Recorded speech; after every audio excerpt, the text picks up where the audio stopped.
So it turns out Islamophobia is a form of racism.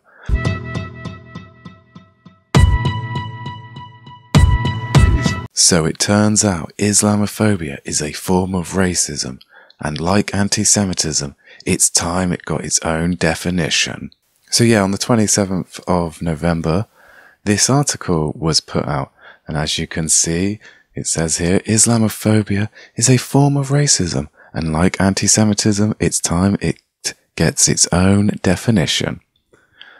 And well, I could go through the article with you guys and tell you all about it, but really, 99% of this article is just virtue signaling and pouring in emotional feels about how Muslims have it so terrible in Britain. And of course, adding in spins about, how Muslims have been murdered by non-Muslims in the UK. But of course, not mentioning anything about like the terrorism that goes on in this country, or the FGM, or the Sharia councils and abuse to women and the abuse to gay people. No, none of that. Just how poor Muslims have it in this country. And when I was reading this through the first time, I was like, who has written this article?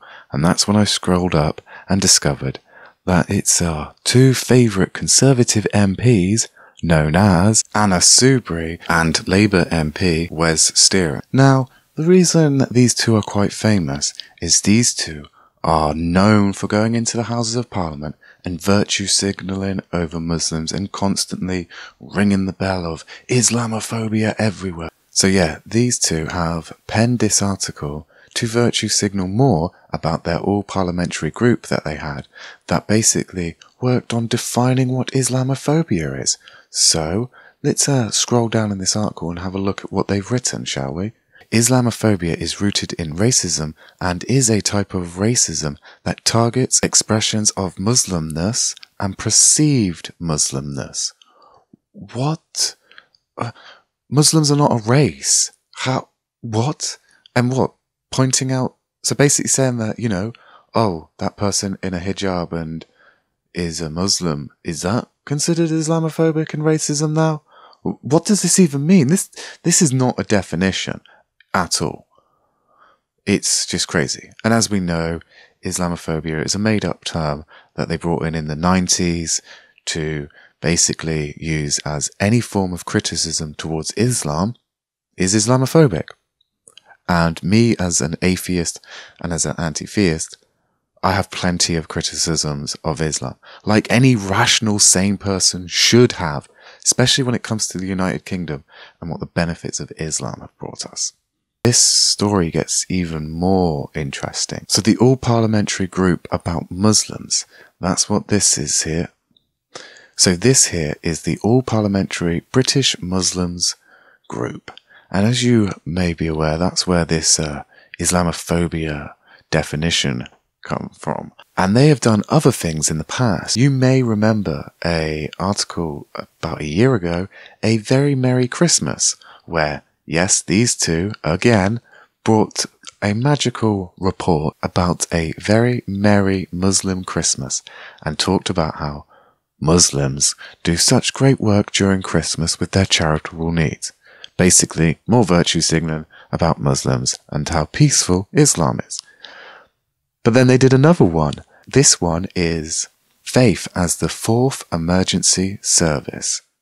British Muslims' charitable contributions to the UK, which is just more virtue signalling about how great Muslims are with their charitable needs, blah blah blah. But yet, all religions do charitable needs, but yet there isn't any of them for reports like this for them, is there now? Again, it's just more virtue signalling and saying how wonderful Muslims are. But wait, this is where the best part comes now. So on the 27th, when this article was put out, they also had this lovely little launch meeting. And let's have a little look at who's in the room, shall we? So as you see in this beautiful picture by the APPG, British Muslims, the all-party parliamentary group, British Muslims. So we know who the first two here are. We got Anna Soubry and Wes Streeting. And then would you look at that over towards the far right, second in? That's our favourite Labour MP, Naz Shah. Now, if you don't remember who Naz Shah is, she's the young lady who retweeted a tweet from a parody account of Owen Jones. Owen Jones is a Guardian columnist who is highly regressive, SJW kind. And there's this parody account. And she basically retweeted a tweet from that parody account. So basically the tweet said, those abused girls in Rotherham and elsewhere just need to shut their mouths for the good of #diversity. And that's the tweet that she liked and retweeted. And of course there was quite a bit of backlash about the whole thing. It was in all the press, and rightly so. She shouldn't have retweeted that tweet. She is a member of parliament. It's not a position that you can just retweet parody accounts and make jokes out of such a serious issue that's going on in Britain. And, well, rightfully she was shamed and apologised and whatnot in the press. But still, someone like her should not be at an event like this trying to virtue signal about how bad Muslims have it, while then at the same time not really doing her part to, speak up for women and abuse victims. It's just crazy. So another person I was surprised to see in this launch room was Lord Ahmed. Now, if you don't know who he is a Pakistani-born Muslim man that moved to Britain many, many years ago, who in the late 90s, early noughties, was made a Lord in the House of Lords. And of course, he's got that position for life, really. And then, one day, on Christmas Day in 2007, Lord Ahmed was driving and texting. And then, 2 minutes after his last text message that he sent, his Jaguar fatally killed another user on the M1. And of course, he was put on trial for this, found guilty. He was sentenced to 12 weeks, but in the end he only ended up doing 16 days.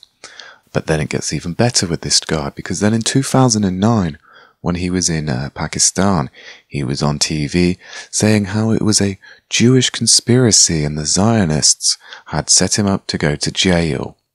What a lovely, charming guy he is. Clearly there's a small line of anti-Semitism with him. Makes you think, doesn't it? So yeah, these are two of the most craziest people really in the political system, be it in Parliament or in the House of Lords. And I just find it crazy that both of them were in the room for this. But then at the same time, it also makes sense that these two types of people would be there, virtue signalling for Muslims and Islam like there's no bloody tomorrow. So what have we learnt from all of this? Well, this all-party parliamentary group for British Muslims has this report. No doubt they will put it forward to the government and Parliament, and with some stroke of luck we can all just hope that nothing comes of it, really. Of course, the National Secular Society have also written an article about it, and have also called it out, saying that it's extremely vague, and also that it basically covers any form of criticism of Islam, and with that it's, conflates any hatred of Muslims to genuine criticisms of a religion.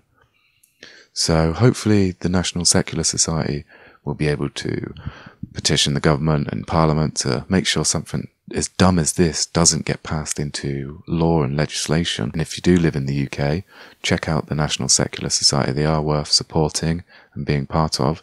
They do a lot of work for all types of religious groups, of course. It's in their name, really. National Secular Society. They work for all religions and non-religious people to make sure that we all can live in a, equal and fair society where one group doesn't have more rights than, say, another group. So yeah, guys, thank you as always for popping by for this video.